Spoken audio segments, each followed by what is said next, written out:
The last thing Mr. Gerald Peach said before his voice died over the tannoy was this, and limestone is making steady headway, Mr. Hartbury sitting quiet, coming to the fourth fence now, tracking the leaders, and down. Down at the fourth. Limestone is down, and Gerald Hartbury has taken a terrible fall. The saddle girth had been cut. Halfway through the leather, clean as a whistle. But the strangest thing about the murder of Gerald Hartbury was this: the sabotage was meant for the horse, not the man. So who cuts a saddle to make a horse stumble, and ends up with a dead rider? Hello everyone, and welcome back to Midnight Pages. I'm Jack, here in Ohio. Tonight, a genuine fair play mystery, and you'll solve it alongside Miss Marple from nothing more than a race commentary transcript. I grew up going to county fairs, and I'll tell you, the horse races were always where the real money changed hands. Not at the ticket booth. Out near the fence, in the quiet. You probably know what I mean. Have you ever made a wager you were absolutely certain you couldn't lose? Drop it in the comments. I'll be reading. Get comfortable, pour yourself something warm, and let's begin. This is the point-to-point wager. Chapter 1, Breckenfield in October. The village of Breckenfield sat in a fold of the Gloucestershire hills like a well-worn coin dropped in a green pocket. It was a place where October brought not just the turning of the leaves to a crisp, burnt gold, but the distinct, sharp scent of wood smoke, wet earth, and saddle soap. To Miss Jane Marple, arriving as the guest of her old friend Lady Mortlake, the journey itself had been a study in autumnal melancholy. The drive through the winding Gloucestershire lanes in Lady Mortlake's venerable Daimler had offered vistas of stark, breathtaking beauty. The great oaks and beeches that lined the narrow roads were shedding their russet mantles, the falling leaves swirling in the wake of the heavy motorcar. Through the skeletal branches of the autumn trees, Miss Marple caught her first view of Breckenfield, a cluster of honey-coloured stone cottages, their slate roofs glistening under a pale, watery sun, huddling together as if for warmth against the encroaching winter chill. Breckenfield Manor, when it finally appeared at the end of a long, sweeping gravel drive, was a house that possessed a great deal of draughty charm and very little central heating. It was a sprawling, multi-gabled edifice of pale Cotswold stone, draped in climbing ivy that was currently turning a deep, Venus red. The mullioned windows stared out over the valley like the slightly weary eyes of an aristocrat who had seen better days, which, as it happened, was entirely fitting for the neighborhood. It seemed a perfectly peaceful sort of place. But then, as Miss Marple often observed, the most vicious things could happen in the quietest of parishes. She was sitting in the morning room of the manor, a handsome if slightly shabby apartment where the chintz slipcovers had faded to a respectable pastel and the Persian rug was worn thin in front of the massive stone fireplace. Her knitting needles clicked softly as she worked on a fluffy white shawl, her pale blue eyes taking in the details of the room. The talk, as it inevitably did in Breckenfield that week, had turned to the upcoming point-to-point race. "Gerald is banking everything on limestone," Lady Mortlake observed, pouring tea from a heavy silver pot with the precise, unhurried grace of a woman who had spent 60 years ignoring minor catastrophes. She was a tall, angular woman with a face that looked as though it had been carved from a particularly aristocratic piece of driftwood, her expression perpetually set somewhere between amusement and disdain. More than he should, if one listens to the village. Which I don't, of course, but one can't help hearing the chatter. It seeps under the doors like a draught. "Mr. Hartbury?" Miss Marple inquired mildly, pausing in her stitch to take her cup. "The very same," Lady Mortlake replied, selecting a shortbread biscuit from a tiered china plate. "A good man, Gerald. A natural horseman. but completely hopeless with money. He's mortgaged the manor twice over. And he sold the home farm last spring, you know. The most fertile acreage he had. And still it wasn't enough to satisfy his creditors. This race, well, let us just say that if limestone doesn't hack up, the bank might be taking an uncomfortably close look at the silver and the remaining tenant cottages. Miss Marple murmured sympathetically, stirring her tea. She had met Gerald Hartbury briefly the day before. He was 54, with the kind of weathered, jovial face that suggested a life spent entirely outdoors in all weathers. He was widely liked, a gentleman farmer who treated his tenants well and his debts with a sort of cheerful optimism that bordered on delusion. He had wagered £800 on limestone, a staggering sum that represented the last desperate roll of the dice for a man teetering on the edge of the abyss. "It is a pity," Lady Mortlake added, her tone sharpening slightly, brushing a crumb from her tweed skirt, "that limestone's form is so very inconsistent. I saw him run at Stow-on-the-Wold 3 weeks ago. He looked sluggish, heavy-footed, off the bridle completely by the time they reached the back straight. Then, a week later at Chipping Norton, he practically flew over the timber. Ran away from a very good field. It makes one wonder." "Wonder, my dear?" "Oh, just the usual things," Lady Mortlake said, waving a hand dismissively toward the window. "Though Roy Satterly is a very competent trainer.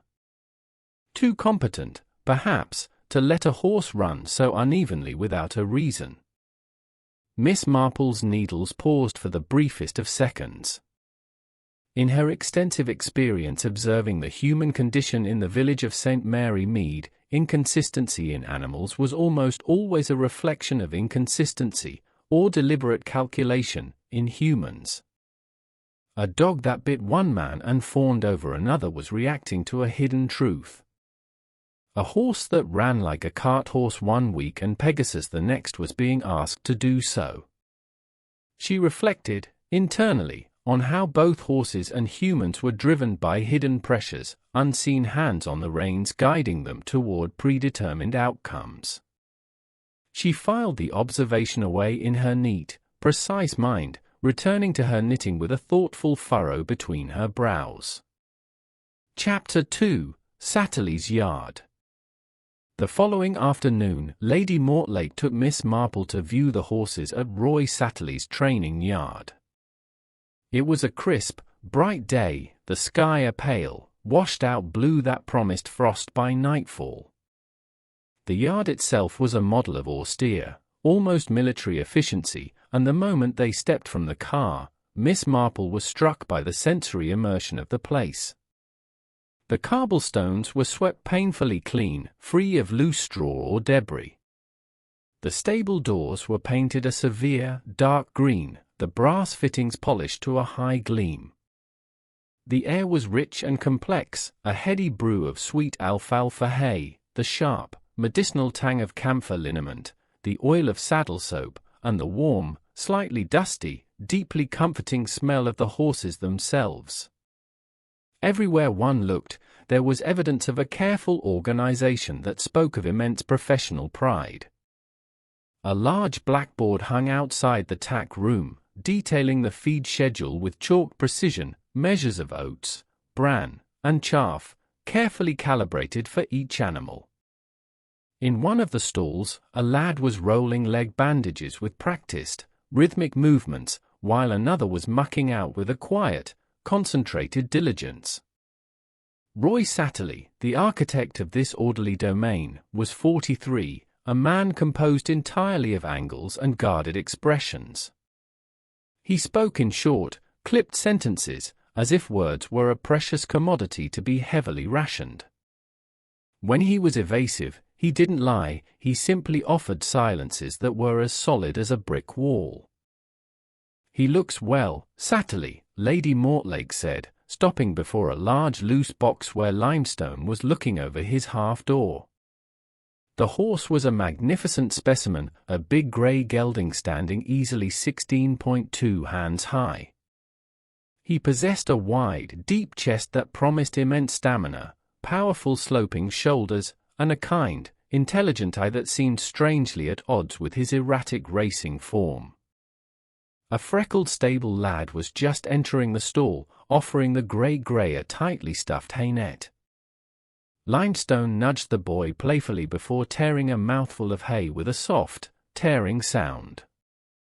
"He's fit, my lady," Satterly replied, his hands thrust deep into the pockets of his waxed barber jacket.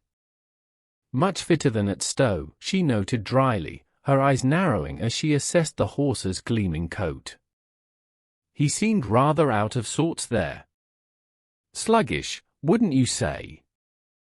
Satterly did not flinch. His expression remained utterly neutral, a mask of professional stoicism. "Horses have off days. Like people." It was a perfectly reasonable answer, yet Miss Marple, watching him closely from beneath the brim of her felt hat, felt a faint prickle of unease. There was something in the rigidity of his stance, a tightness around his mouth, that suggested a man holding on to a heavy, unwieldy secret. He was genuinely professional, entirely focused, yet entirely closed. As they turned to walk back across the yard, the peace was shattered. A large man in a loud, checked suit and a bowler hat pushed past the yard gates, his boots ringing loudly on the cobbles. He was sweating despite the autumnal chill, his face a mottled, unhealthy red, and he possessed an air of aggressive joviality that instantly set Miss Marple's teeth on edge. "Morning, Satterly," the man boomed, his voice carrying an unctuous, metallic ring. "Just came to see the star of the show. Settle the nerves, you know." Satterly's jaw tightened visibly. "Mr. Wedge, we're busy this morning. The yard is closed to visitors." "Never too busy for Alf Wedge, are you, Roy?" The bookmaker's smile was placatory, a broad showing of somewhat yellowed teeth, but his eyes were hard and flat like two pebbles. He stepped closer, dropping his voice a fraction, though Miss Marple's hearing was excellent. "I need to know, Roy. Directly. What's the order for tomorrow? Is the grey going to run his race?" Satterly did not back away, though his posture grew even stiffer. His response, when it came, was deliberately ambiguous, a masterclass in saying nothing. "He'll go as the horse tells him. That's all I can say to anyone." Wedge let out a short, braying laugh. "Just making sure my investments are sound. Good day, ladies." He tipped his bowler hat with an exaggerated, mocking politeness that bordered on the offensive, before turning heavily on his heel and striding out. Lady Mortlake gave him a look that would have frozen a lesser man in his tracks, before guiding Miss Marple toward the waiting Daimler. "Alf Wedge," she said, once they were seated in the plush leather interior and the door was firmly shut. "A bookmaker from Birmingham. A thoroughly unpleasant, grasping man. What he is doing swaggering about in Satterly's yard I cannot begin to imagine." "Perhaps," Miss Marple suggested softly, adjusting her scarf and looking out the window at the receding figure of the bookmaker, "he is interested in Limestone's inconsistencies. I couldn't help but notice his footwear, my dear. Patent leather shoes. At a racing yard in October. Not a man who likes horses, I think. A man who likes what horses can do for him." The pieces were there, scattered and seemingly unrelated, lying on the table waiting to be assembled. A gentleman farmer with unpayable debts and a desperate wager. A magnificent horse with inexplicably fluctuating speed. a trainer who said too little and hid behind his silence, and a sweating bookmaker who smiled too much and asked pointed questions. Miss Marple knew, with the terrifying certainty of a lifetime spent observing human nature at its most flawed, that they were waiting only for the catalyst. And the point was tomorrow. Chapter 3, Race Day Morning. The morning of the point arrived with a pale, watery sun struggling to pierce a thin layer of cloud, and a biting, relentless wind that whipped across the escarpment, turning noses red and breath to visible steam. By 11 o'clock, the sprawling field designated as the Horsebox Park had become a churning sea of mud, Wellington boots, and frantic, colorful activity. The atmosphere was incredibly dense, a vibrant tapestry of country life. The air smelled strongly of crushed, bruised grass beneath hundreds of tires, the sharp tang of hot tea and roasting sausages from the refreshment tents, and the palpable, electric current of nervous anticipation. Spectators, dressed in every variation of tweed and wax cotton, huddled around the tailgates of shooting brakes and Land Rovers, fortified against the chill by thick wool blankets, thermoses of strong tea, and silver flasks of cherry brandy. Down the slope, the betting ring was already a hive of noise. The joint boards of the bookmakers were erected in a long, uneven line. The tic-tac men, in their white gloves, were signaling odds in furious, silent semaphore across the heads of the milling crowd, their arms chopping the air in a complex, coded language. Miss Marple, heavily bundled in a thick tweed coat and a sensible woolen hat, strolled past the boards, her eyes darting over the chalked names and numbers. She noted a board belonging to a Jolly Jack, another for Honest Harry, and then she saw Alf Wedge's pitch. Wedge chalk read, in bold, aggressive strokes, limestone 5 halves. Miss Marple paused. That was generous. Suspiciously generous for a horse that had won so impressively at Chipping Norton. It was the price of a man who wanted to attract money, a man who expected the horse not to finish and was happy to take every pound wagered on it. She moved on, finding a quiet vantage point near the weighing marquee. Here, the tension was of a different sort, focused, professional, and tightly wound. She stood quietly, watching the clerk of the scales, a fussy, red-faced man in a bowler hat, adjusting his portable beam balance with meticulous care. A rider in faded, mud-splattered silks, clutching his saddle and the heavy lead-weighted cloth that would bring him up to the required 12 stone, stepped onto the scales. His face was pale, tight with concentration and the residual adrenaline of a morning spent agonizing over ounces. The clerk nodded, making a swift notation on his clipboard. The Hunt Members' Race, the first event of the day, was currently running. It served as a sort of frantic, colorful background noise, the distant thunder of hooves, the sudden roars of the crowd as a local favorite took offense, the groans as someone unseated. It was an amateur affair, full of thrills and spills, setting the stage for the more serious business to follow. It was supposed to be a gentleman's sport, a test of hunter and rider. But where money was involved, Miss Marple knew, the gentlemen were often the very first to forget themselves entirely. She drifted away from the scales and moved toward the saddling enclosure, a rough, temporary ring defined by simple wooden hurdle fences.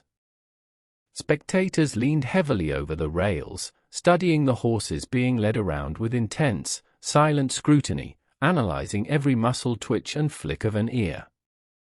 It was here she noticed the cheerful, dirt-smudged stable lad she had seen yesterday, the one offering the hay net.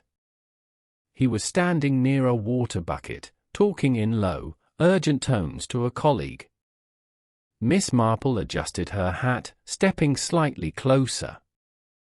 Her attention seemed entirely focused on a particularly fine, nervous-looking bay mare in the ring, while her ears remained perfectly attuned to the conversation behind her. I'm telling you, it's not right. Satterly checked the girth himself this morning, the cheerful boy, Danny Finn, said, dropping his HS with careless ease, his voice tinged with a genuine bewilderment. Seen him. Twice, before breakfast. I was coming back from the feed room. Never does that usually. Always leaves the tack to me until we're in the paddock. Always. His colleague, an older, sour-faced groom named Thomas Rigg, leaned on his pitchfork and let out a short, grating laugh. It was the dismissive laugh of a man who enjoys undercutting the observations of his junior colleagues. Oh, listen to the great detective. Means he doesn't trust you to buckle a strap proper, Danny boy. Can't say I blame him, the way you daydream. Danny snorted, his face flushing beneath the dirt. It ain't that. I know how to tack up. Means something, anyways. He was looking at it real close. Miss Marple filed the exchange away in her mental ledger. A trainer, a man of rigid, unvarying habits, breaking his own routine to check a girth twice before breakfast. It was a small thing, a tiny ripple in a very large pond, but ripples always had a source, and usually a stone that caused them. She glanced across the paddock and saw Satterly himself. He was currently adjusting the overgirth, the back-up surcingle that ran over the main saddle, on limestone. His movements were precise, intensely methodical, and entirely devoid of the rough affection most horsemen showed their charges. She turned away, making her way back toward the noisy chaos of the betting ring. The crowd was much thicker here now, the shouts of the bookmakers forming a cacophonous, overwhelming wall of sound that battered at the ears. As she squeezed past a knot of arguing farmers, she paused near the board belonging to Alf Wedge. Her attention was caught by the large man's suddenly lowered voice. He was leaning intimidatingly close to a thin, nervous-looking punter with a twitchy mustache, a man she heard Wedge address as Perkins. "Put your money on the mare, I tell you," Wedge was saying, his tone urgent, almost conspiratorial, an arm draped heavily over the smaller man's shoulder. "Back the dowager. Limestone won't finish this race." Perkins looked doubtful, clutching a handful of crumpled 10-shilling notes. "You know something, Mr. Wedge?" But he looked so well in the paddock. Fittest horse there, I thought. Stepping out like a king. Wedge smiled, a smooth, oily expression that completely failed to reach his flat, cold eyes. Looking well and running well are two very different things, mate. I know horses. And I know when a certainty ain't a certainty. Leave the grey alone. The confidence in Wedge's voice was chillingly absolute. Miss Marple walked on, her face serene and untroubled, but her mind racing with a frightening velocity. Wedge was laying generous odds against Limestone on his board, actively taking money on the horse to win, yet privately advising a punter to bet elsewhere. Why would a bookmaker turn away a bet unless he knew, with absolute, unshakable certainty, that he would have to pay out? Unless he knew, beyond any shadow of a doubt, that Limestone would not finish.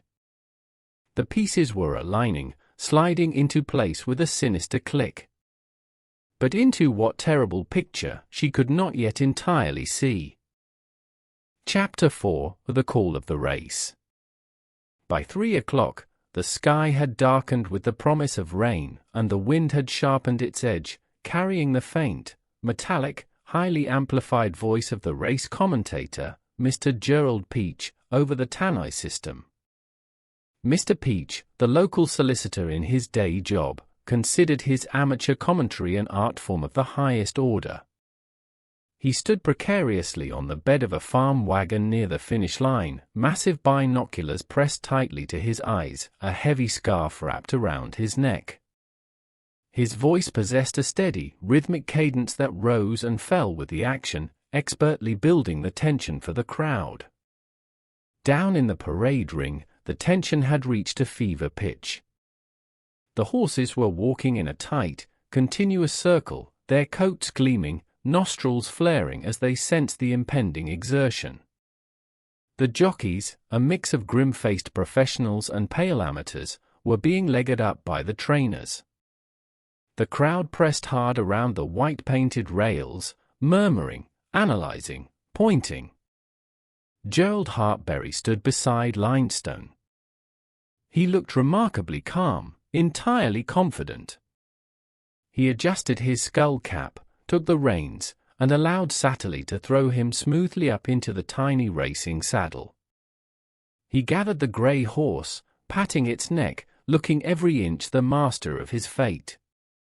And they're making their way to the start, Mr. Peach announced. The starter, a solitary figure in a white mackintosh standing far down the course with his flag raised, called the field up. They milled, turned, and then aligned. And they're under starter's orders. Mr. Peach's voice cracked across the cold air like a whip. The white flag dropped. And they're off. A good start, a very even break. It's Copper George making the running early on, with the Dowager tracking the leaders. Penny Whistle is lying third, and Limestone. Limestone is settled nicely at the back of the field, biding his time. Miss Marple stood near the rails by the finish line, the ground physically vibrating beneath her sensible shoes as the horses thundered past on their first circuit. They were magnificent, terrifying creatures up close, huge engines of muscle and bone, clods of wet mud flying from their striking hooves, their breath pluming like dragon smoke in the cold air. Gerald Hartbury sat high in the saddle, his face a mask of total concentration, looking entirely at home, a man in his true element. Coming to the first, Peach intoned, tracking them with his glasses. Copper George over safely. The Dowager over. Penny Whistle, blundered terribly at the first, nearly lost his rider, but recovers well. And Limestone, jumping beautifully, absolute perfection. A very measured pace from Mr. Hartbury. The field swept away, heading toward the far side of the undulating course, becoming small, brightly colored specks against the gray horizon. The spectators strained on their tiptoes to see, their murmurs rising and falling with the distant rhythm of the race, a collective holding of breath at every obstacle. Down the back straight now, Peach's voice floated over the tense, expectant silence of the crowd. Copper George is still making the running, but his hard-ridden, the jockey is asking for everything. The Dowager is moving up smoothly on the inside, she looks dangerous. Penny Whistle is struggling, dropping back rapidly, his a spent force. And Limestone. Limestone is making steady headway. Miss Marple watched them approach the plain fence just before the open ditch. It was a deceptive obstacle, solid birch packed tight, demanding respect. Over the plain fence, Peach called, his tempo increasing. They all take it well, though Copper George is looking tired. Now coming to the open ditch, a massive jump. There was a collective intake of breath from the crowd. The open ditch was a formidable test that demanded both tremendous speed and absolute precision. Over the ditch, Peach shouted. The Dowager takes it well. Copper George pecked on landing. He's lost momentum, he's floundering. And here comes Limestone.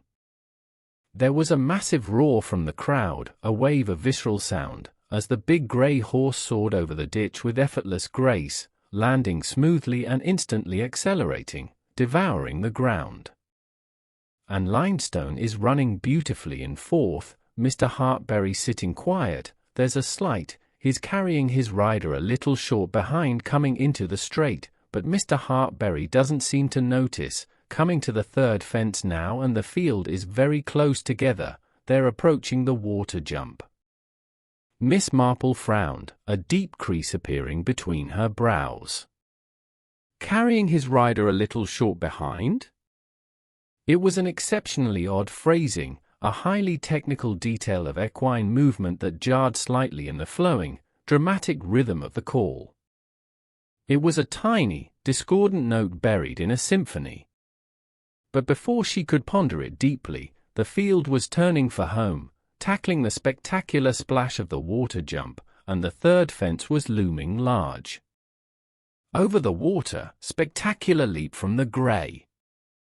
Peach cried, his voice rising in pitch, becoming breathless with excitement.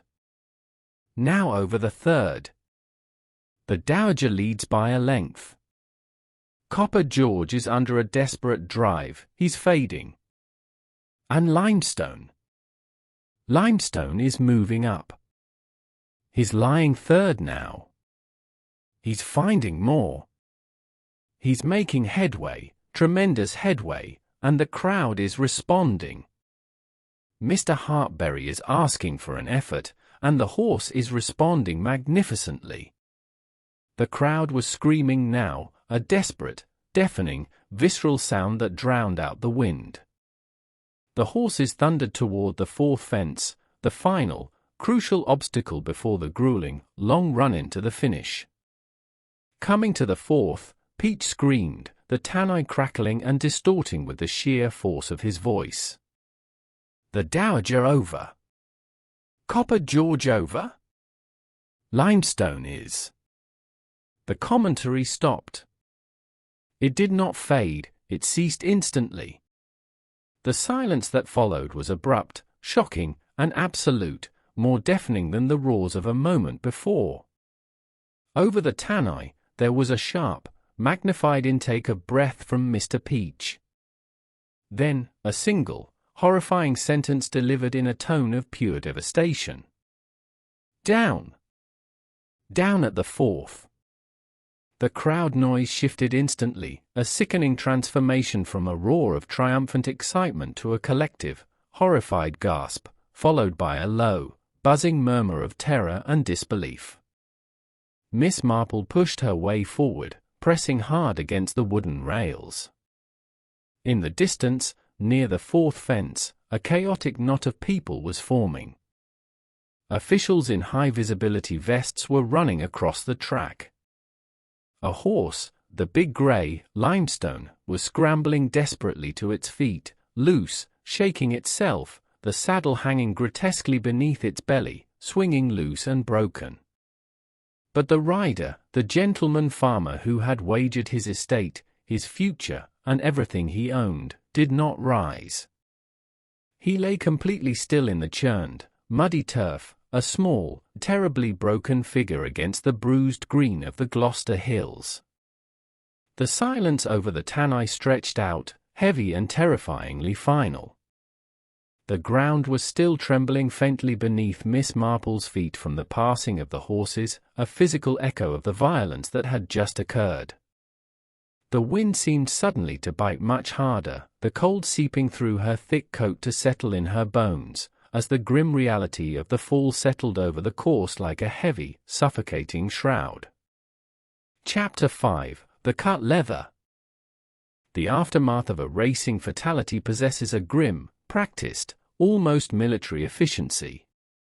It is a tragedy the sport prepares for, even if it hopes never to use the preparations.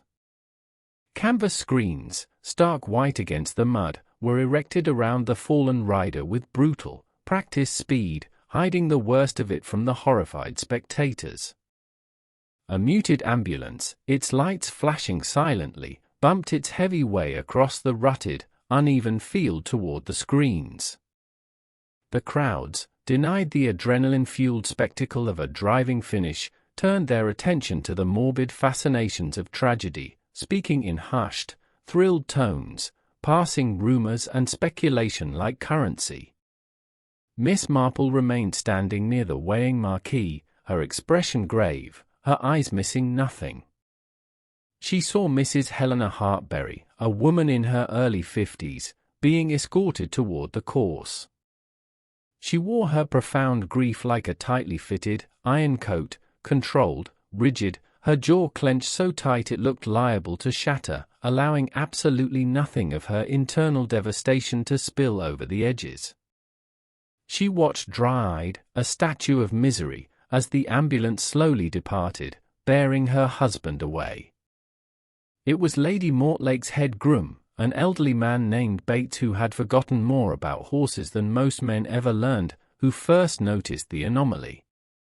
Limestone had been caught by a steward and led back toward the enclosures, shivering violently, lathered in white, soapy sweat, his eyes rolling. The saddle was dangling uselessly by one billet strap. Bates, a man who had handled Tack for 40 years and knew the breaking point of every strap and buckle, unbuckled the ruined girth to remove the saddle. He lifted the heavy leather strap in his hands and stared at it. He did not say a word. He stood there, completely immobile, the wind whipping his hair, just staring at the severed end for a full 30 seconds. The silence around him seemed to deepen. He then turned and walked directly, with purposeful, heavy strides, to the race veterinarian, who was stationed near the unsaddling enclosure. Within 20 minutes, the atmosphere shifted from tragedy to something darker. Inspector Tench of the County Constabulary arrived in a police rover. He was a solid, blocky man, built like a retired rugby forward, with a habit of breathing heavily through his nose when he was thinking, which gave him the air of a confused bull. He immediately commandeered the steward's tent and examined the leather strap, which Bates had laid out reverently on a folding trestle table. The cut was undeniable, even to the untrained eye. It wasn't a frayed edge caused by age or poor maintenance. It wasn't the jagged, uneven tear of leather breaking violently under the sudden, massive strain of a fall. It was a clean, flawlessly straight slice, going exactly halfway through the thickest part of the girth groove. Deliberate, Tench grunted, his heavy breathing filling the small tent. He put on a pair of thick-lensed reading glasses, picked up the girth, and held it up to the harsh light of the bare bulb hanging from the canvas roof. He ran his thick thumb slowly, deliberately, along the cut edge. "That's not where," he said, his voice dropping very quietly. "That's a blade.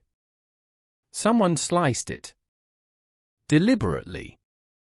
Just enough so it would hold for a mile or two, just enough to get out on the course, and then snap under the immense pressure of a jump. Murder, plain as day." Satterly was present in the tent, having been summoned immediately. He stood near the entrance flap, the cold wind blowing past him, his face a study in absolute, terrifying immobility. He answered the inspector's rapid-fire questions with his usual infuriating brevity. When asked where he was when the horses were in the saddling enclosure, his answer was completely credible and completely careful.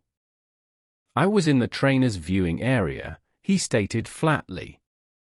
"With 3 other trainers. I did not leave their sight until the horses were called up." Yes, he had saddled the horse himself. No, he had not left the loose box unattended at any point before that. Yes, the girth had been perfectly sound, inspected and oiled, when they left the yard that morning. "Impossible to read, that man," Lady Mortlake murmured to Miss Marple as they watched the tent's tableau from a discreet distance outside the tent. "If he is in shock, he hides it incredibly well. He looks like a statue." "He is shocked," Miss Marple replied softly, her eyes resting steadily on the trainer's rigid, unyielding posture. "Profoundly so. Look at his hands, my dear. Look at the way he is gripping the seams of his trousers. But it is a very specific type of shock. It is not the shock of a man who has witnessed a murder. That brings horror, outrage, a frantic need to understand. No. It is the shock of a man who has witnessed an accident he cannot explain. He is not horrified by a crime, he is stunned by an outcome. But the girth was cut, Jane, Lady Mortlake pointed out reasonably. We all saw it. Yes, Miss Marple agreed, her voice barely more than a whisper over the wind. The girth was cut. And deliberately so. But I am beginning to wonder, Helena, if the cut was meant to do exactly what it did, and if the tragedy was that it succeeded too well. Chapter 6, Inspector Tench's Theory. By the following morning, the village of Breckenfield was buzzing with 100 different theories, but Inspector Tench had fixed his heavy gaze firmly on a single suspect. His logic was sturdy, straightforward, built on solid, undeniable facts, and, in Miss Marple's estimation, entirely wrong. He arrived at Breckenfield Manor just after breakfast, his boots heavy on the polished oak floors, settling into a delicate chair in Lady Mortlake's drawing-room with the self-satisfied air of a man who has untied a very difficult knot and is ready to present the neat pieces. "Roger Felway," Tench announced loudly, accepting a cup of coffee from the maid and taking a large, noisy gulp. "That's our man." "You know him, my lady?" "Runs the small holding down the valley, near the river. He and Hartbury had a screaming row outside the Red Lion last Tuesday. Very public, very nasty. Half the village heard it." "I am perfectly aware of Mr. Felway," Lady Mortlake said frostily, her posture rigid. "A blusterous, unpleasant man with a chip on his shoulder the size of a cathedral." "But murder? It seems rather a leap, Inspector." "Not a leap at all. He owed Hartbury money," Tench explained, leaning forward, looking enormously pleased with himself. "A significant sum. £800, to be exact. Due at the end of the month. We pulled him in this morning for a chat. Sweating buckets, he was. I had him in the interview room, and he started blustering immediately. I told Hartbury the tenancy was mine by right, he shouted at me. My family has farmed that land for 3 generations, I merely expressed myself strongly when he threatened to turn me out. Then I asked him about the money. He went white as a sheet. I borrowed £80, yes, 2 years ago, at a time when the prices were very bad, and I was going to repay it in the spring. I corrected him. 800. He knew it. He hasn't got 2 pennies to rub together, my lady. He's frightened to death. Denies it, of course, denies touching the tack, but he had access to the yard yesterday, he was seen hanging about, and the motive is right there in his bank book. The argument, the massive debt, the opportunity. It's an open and shut case. Miss Marple, who had been quietly knitting in the corner, her needles clicking in a soothing rhythm, paused. "Excuse me, Inspector. You say Mr. Felway owed Mr. Hartbury money?" "That's right," Tench said, slightly annoyed by the interruption. "And the debt was due soon. End of the month. Foreclosure was imminent." "I see," Miss Marple said gently, setting her knitting carefully in her lap. "It puts one in mind, very strongly, of a market gardener called Draper, who lived just outside St. Mary Mead." Tench blinked, completely derailed by the sudden, bizarre pivot to village gossip. "Draper?" "Yes. A very angry, very loud man. Much like your Mr. Felway, I imagine.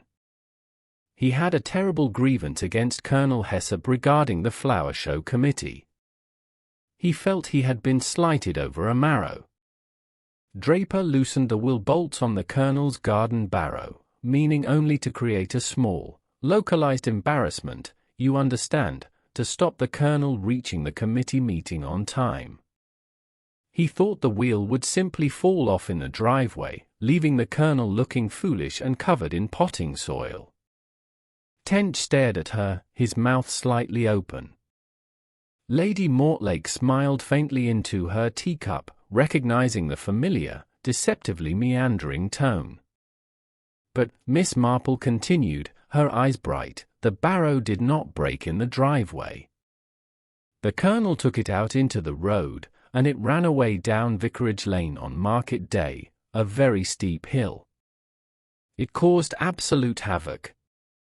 The Colonel broke his arm against a tomato frame trying to stop it.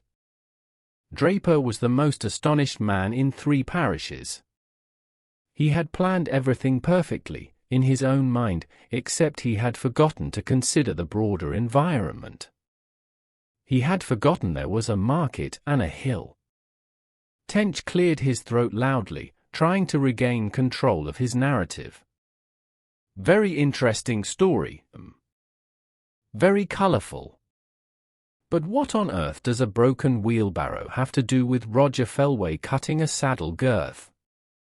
Only this, Miss Marple said softly, her tone entirely serious now.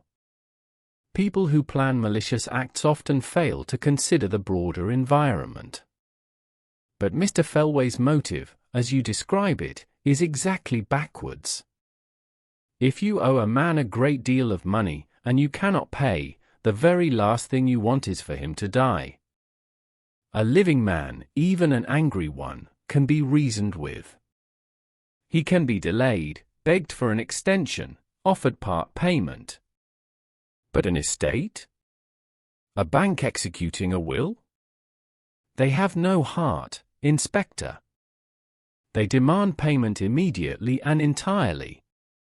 By killing Mr. Hartbury, Mr. Felway would only ensure his own immediate, unavoidable ruin.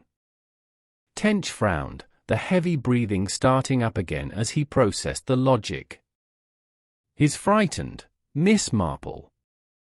Terrified. He is terrified, she agreed, picking up her knitting again. Because he is a blusterous, angry man who knows he is perfectly innocent of this crime, but realizes with dreadful clarity that he looks perfectly guilty. No, Inspector. You may arrest him if you wish, but I do not think Roger Felway cut that girth. Chapter 7, The Transcript. That afternoon, while the house was quiet and Inspector Tench was presumably out pursuing his flawed theory, Miss Marple made a quiet, very specific request of Lady Mortlake. The older woman, sensing the subtle shift in her friend's demeanor, the sudden tightening of focus, the stillness that always preceded a revelation, complied without a single question or objection.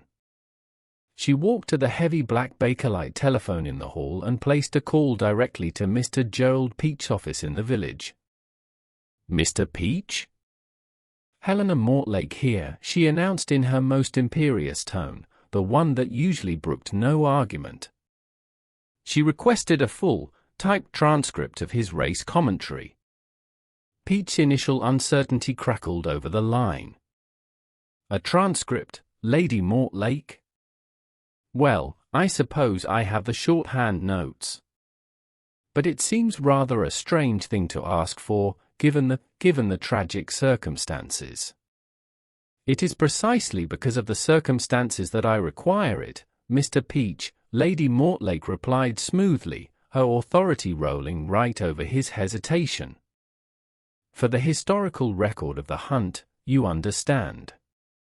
A matter of absolute importance. I would appreciate it if you could have it delivered to the manor within the hour. Within an hour, the chauffeur, who had been dispatched to wait outside the solicitor's office, returned with a typed document. It consisted of 3 pages, slightly smudged with carbon ink, smelling faintly of typewriter ribbon. Mr. Peach, secretly proud of his meticulous record-keeping and deeply flattered that Lady Mortlake wished to enshrine his work, had typed it himself with frantic speed. Miss Marple took the pages into the quiet solitude of the morning room. She settled into her chair by the window, adjusting her spectacles. The pale, failing afternoon light fell across the paper, highlighting the smudged letters. She read it with the same quiet, rhythmic, unblinking attention she gave her knitting. She read the first page. The start of the race. The positioning of the horses. She read the second page. The back straight. The ditch.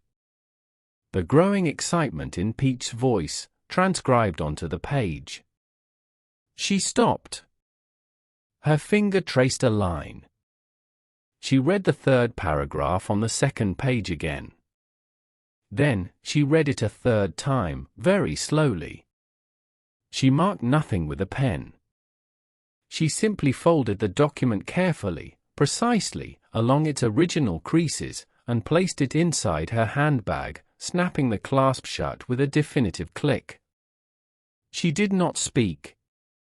She simply stared out the window at the darkening hills, her mind slotting the final, terrible pieces into place. The cat girth. The 2 checks before breakfast. The bookmaker who knew the horse wouldn't finish. And now, the voice of Mr. Peach, freezing a tiny, technical moment in time that everyone else, caught up in the thrill of the race, had entirely missed. She knew exactly how Gerald Hartbury had died. And worse, much worse, she knew why. But at dinner that evening, she was unusually distracted.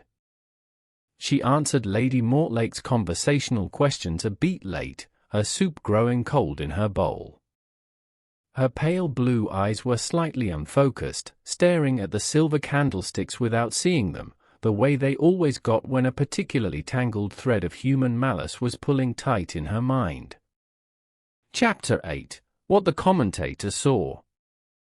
Inspector Tench was not a man who appreciated being summoned, especially not by elderly spinsters, but he possessed enough grudging respect for Lady Mortlake's social standing to appear at the manor shortly before dinner the next day. He found Miss Marple waiting for him in the library, a room smelling of old paper and wood smoke. The Transcript was spread open on a low mahogany table. "I have been reading Mr. Peach's commentary," she began, without any preamble or polite chit-chat. She tapped a pale finger against the paper, demanding his attention. "Tell me, Inspector, what do you know of horsemanship?" "Practically speaking." "Enough to stay in the saddle on a quiet hack," Tench replied warily, remaining standing. "Then consider this phrase. Listen carefully." She picked up the paper. Mr. Peach observes limestone approaching the third fence. He notes, he's carrying his rider a little short behind coming into the straight, but Mr. Hartbury doesn't seem to notice. There is a slight hesitation before he says it. She looked up, her gaze piercing. "Do you understand what that means?" "In practical terms." Tench frowned, pulling his glasses from his pocket and reading the line for himself. "Short stride in the hindquarters? A slight lameness, perhaps? Pulled a muscle?" "Not lameness," Miss Marple corrected gently, but firmly. "Imagine carrying a very heavy rucksack, Inspector. A rucksack loaded with stones. Now imagine you are running, and suddenly, someone shifts all the weight in that rucksack to the very bottom, pulling you backward. Your stride would shorten immediately, wouldn't it? You would walk differently. You would have to compensate for the shifted center of gravity. A horse cannot speak. It cannot turn its head and tell a jockey that its saddle has moved. But a trained eye watching from a distance can see it instantly in the shortening of the stride, the slightly choppy, unbalanced action of the hind legs. The girth, Inspector, was already loosening before they ever reached the fourth fence. It did not snap suddenly upon landing. It failed gradually. It was stretching, giving way, causing the saddle to slide. Tench's heavy breathing paused. He stared at the paper. Gradually. Yes. It was designed to fail gradually. To make the saddle slip backward. To make the horse stumble, perhaps, or simply become so uncomfortable and unrideable, forcing any sensible jockey to pull up. She folded her hands in her lap, looking past him. It puts one in mind of a very conscientious bookkeeper I once knew in my youth. A pillar of the community. He kept 2 sets of account books as a matter of absolute course. The real ones in his safe, and the parish ones he presented to the committee. He was scrupulously honest about absolutely everything else in his life. He paid his bills on time, remembered all his nieces' birthdays, gave generously to the poor. But in this one narrow, specific matter of the parish funds, he had worked out, through some twisted logic, that he was operating in a completely separate category of existence. One where the ordinary rules of morality and law didn't apply to him. He felt justified. He was very, very surprised when the police showed him that the rules did, in fact, apply. Tench stared at her, the cogs turning visibly in his head, his face reddening. You're saying Mr. Satterly has been operating in a separate category? You're saying the cut wasn't meant to kill Hartbury? I am saying the cut was a piece of precise, desperate engineering, Miss Marple said, her voice hard.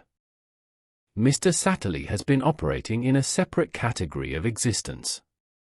One where the rules of tack safety, the very foundations of his profession, don't apply to him, because he told himself he was only adjusting things slightly, only influencing outcomes gently. A trainer who checks the girth twice before breakfast, Mr. Tench, is not checking it for the horse's safety. He is confirming his own arithmetic. He was checking that his slice was deep enough to slip, but not so deep it broke in the paddock. He wanted limestone pulled up, unharmed but out of the race. Why? Tench demanded, his voice rising in frustration. Why in God's name sabotage your own runner? A horse that could win.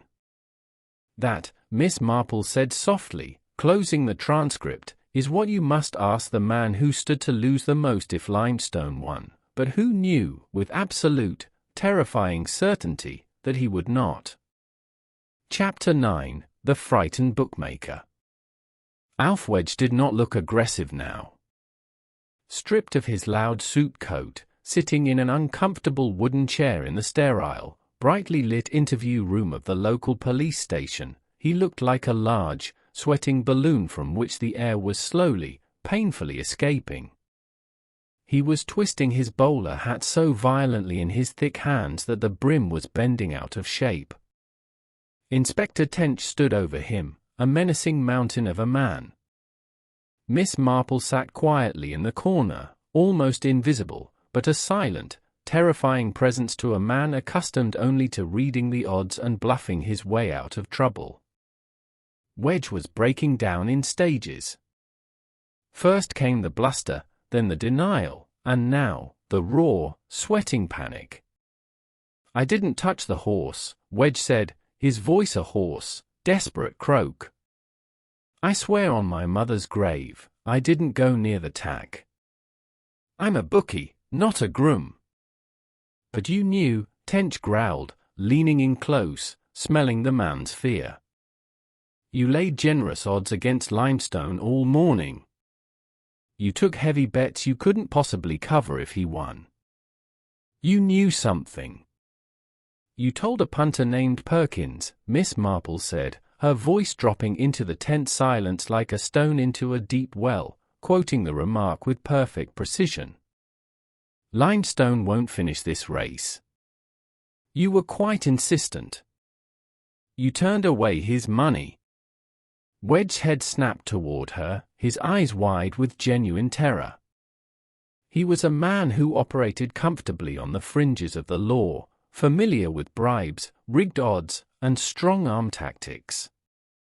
But the shadow of the gallows had suddenly fallen across his path, cold and dark.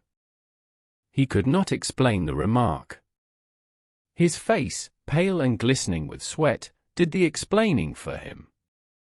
"I didn't know about the girth," Wedge blurted out, the words tumbling over each other in a rush to escape. "I swear it. I only knew he wouldn't finish because he couldn't be allowed to finish. Not and go to the unsaddling enclosure." Tench slammed a hand on the table. "Why not?" Wedge swallowed hard, his Adam's apple bobbing violently in his thick neck. He looked from Tench to Miss Marple and back again. Then, Tench played his ace. "We're talking about the swab, Wedge." The saliva swab. The mention of the swab made Wedge deflate entirely. His shoulders slumped. "The dope," he whispered. "Yeah. The horse was doped." "A caffeine compound," Tench said, not as a question, but as a statement of fact. Wedge nodded miserably. "Given by Drench. He told me how he did it. A 40-minute window before the race. Makes a horse run like an absolute train. Feel no pain, no fatigue. Satterly used it at Chipping Norton. That's why the horse flew the timber and won by 10 lengths. But this race, it was too high profile. The stewards were watching closely.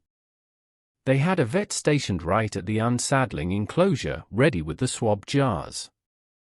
If Limestone won, or even placed, he'd be swabbed immediately. The paraffin wax would seal the jar, the lab in London would find the caffeine, and Satterly would be warned off for life. Criminal charges. So Satterly doped the horse to inflate his times, Tench said slowly, piecing the horrible logic together, to line up buyers. But he couldn't let him finish this race and risk the swab. "Exactly," Wedge pleaded, leaning forward, tears of panic in his eyes. "He told me he'd handle it. He said he'd make sure the horse was pulled up well before the finish. Claim a sudden lameness, say he was struck into by another horse, and walk him off the course, bypass the vet entirely. I thought he was just going to tell Hartbury to pull him. I swear to God. I never imagined he'd cut the tack.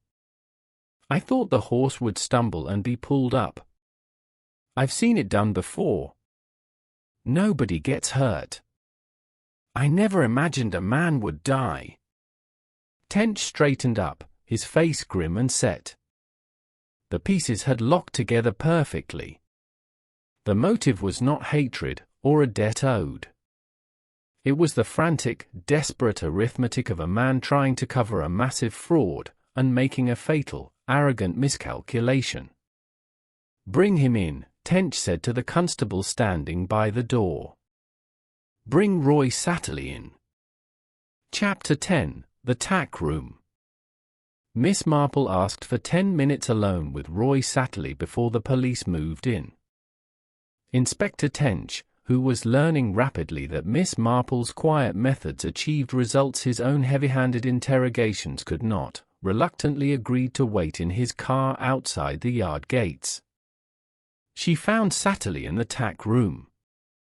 It was a small, functional space, redolent with the deep, comforting, historical smells of his trade, neatsford oil, brass polish, pungent saddle soap, and the worn leather of dozens of bridles hanging by hunt number in perfect, disciplined symmetry on their wooden brackets.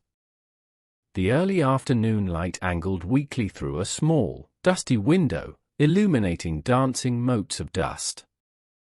Satterly was sitting on a stool, cleaning a heavy pelham bit with a soft cloth. The movement was entirely mechanical, a man on autopilot. He did not look up when she entered. "Mr. Wedge has spoken to the police," Miss Marple said quietly, taking a seat on a wooden stool near the door, unhurrying, placing her hands neatly in her lap. Satterly's hand stilled for a fraction of a second, the cloth pausing over the metal, then resumed its rhythmic polishing. "Alf Wedge talks a great deal. Usually nonsense. He mentioned the caffeine compound," she continued, her voice conversational, as if discussing the price of tea. "He mentioned the swab jars at the unsaddling enclosure. He explained, quite thoroughly, the rather pressing need for Limestone not to finish the race yesterday." Satterly set the bit down on the workbench with a heavy clunk. The silence in the room stretched. He turned to face her, his features finally stripped of their usual guarded, professional mask. What remained was a profound, hollow, world-ending exhaustion.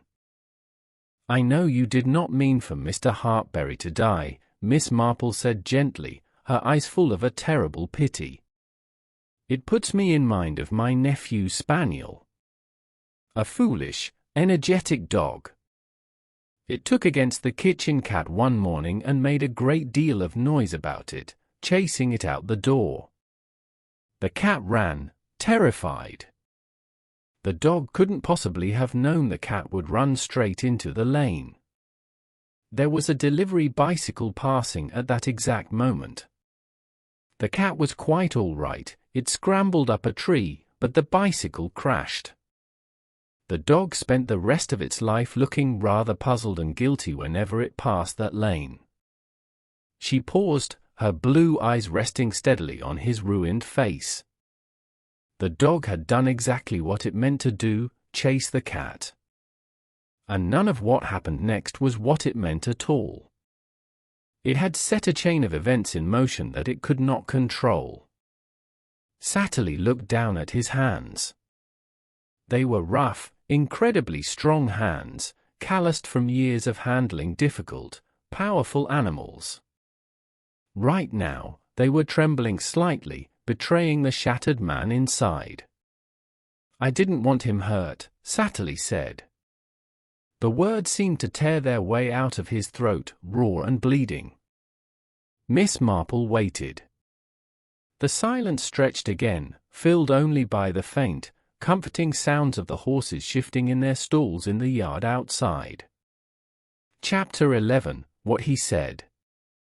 "The dope was reliable," Satterly said suddenly, his sentences short, abrupt, the dam finally breaking after years of pressure.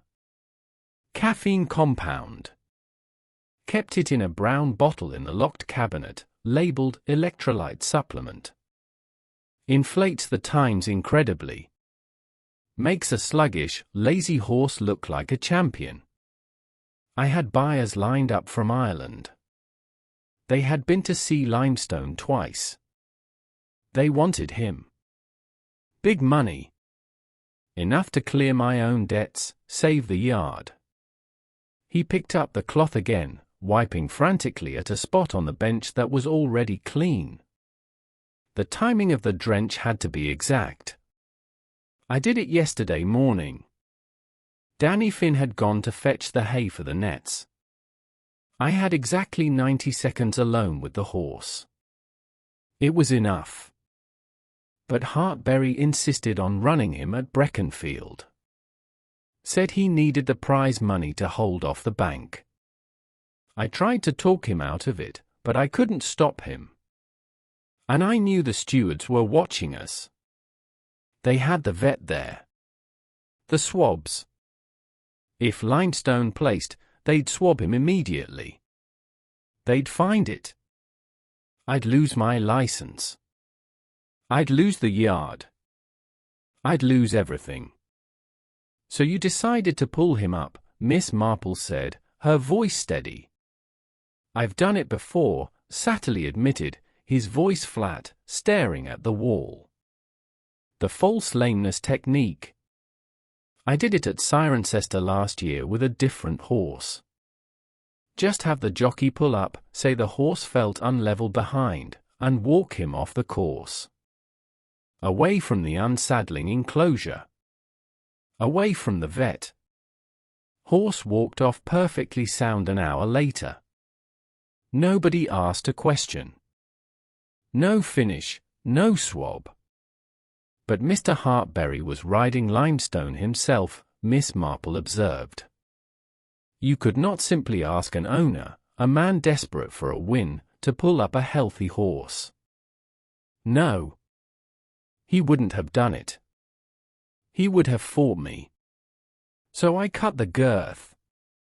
Halfway through the thickest part of the leather. Calculated it carefully, based on the thickness of the hide and the strain of a 3-mile chase. I knew it would hold for a mile, maybe a mile and a half. Then, under the massive strain of landing over the jumps, it would start to tear. The saddle would slip back. Just a few inches. The horse would feel it immediately. He'd shorten his stride. He'd stumble. Any normal jockey, any professional, feeling a saddle slip like that, feeling a horse go unlevel, would pull up immediately. It's pure instinct. You don't jump when your tack is failing. You stop. Satterly looked up, and for the first time, Miss Marple saw the tears standing thick in his eyes, tracking through the dust on his cheeks. I didn't account for Hartbury, Satterly whispered, his voice breaking. I didn't account for his blind, desperate courage. The saddle slipped before the 4th fence. I saw it through the glasses from the hill. The horse shortened up, his action went choppy. But Hartbury didn't pull him. He needed that win too badly. He ignored the danger. He just closed his legs. He asked the horse to jump anyway. He pushed him on at the fence. And the horse, God help him, tried to answer him. And the girth snapped on landing. Satterly dropped his head into his hands, his broad shoulders shaking with silent, racking sobs. He was a good man. And I killed him for a swab jar. The door to the tack room opened, creaking loudly on its hinges, and Inspector Tench stepped inside. The air in the room was incredibly heavy, smelling of leather, oil, and the bitter, metallic tang of ultimate regret. Roy Satterly, Tench said, his voice unusually quiet, entirely devoid of its usual bluster. I have to ask you to come with me. Satterly did not resist. He stood up slowly, a broken man, picked up his waxed jacket, and walked out into the cold, bright air of the yard, leaving his life behind. Miss Marple watched him go, her expression profoundly sorrowful, her knitting needle silent in her bag. Mr. Hartbury sitting quiet. Carrying beautifully. The words of Mr. Peach's race commentary lingered in the air, a ghost of a moment preserved in time, a snapshot of perfect harmony before the terrible fall. It is the tragedy of a desperate wager, that we so often gamble with things we never realized we had put on the table. We bet our futures to save our present. Gerald Hartbury wagered his beloved estate, and in doing so, lost his life. Roy Satterly wagered his professional reputation, and in trying to save it, lost his soul. This is Jack from Ohio. Thank you for joining me here at Midnight Pages. If you enjoyed our time together in Breckenfield, consider subscribing to the channel. Old secrets and new ones keep good company together, I think. They both know the value of silence. And they both, in the end, speak. Good night.